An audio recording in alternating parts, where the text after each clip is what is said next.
Basically, the first hour for me is the most important.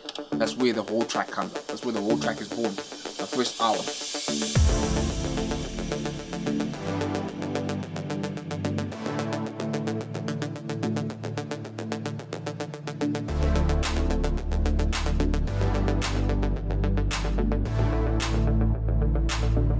This is the part where you guys be like anticipating for the drop.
What I'm planning is we're gonna layer most of this stuff. Like we're just gonna use this as a core of the track, and then probably layer it with the with the maybe a more pumpier kick or something. Yeah, of course. Yeah.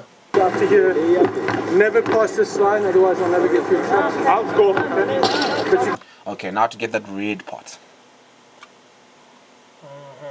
Yeah, that's the part. Where was that? Let's move.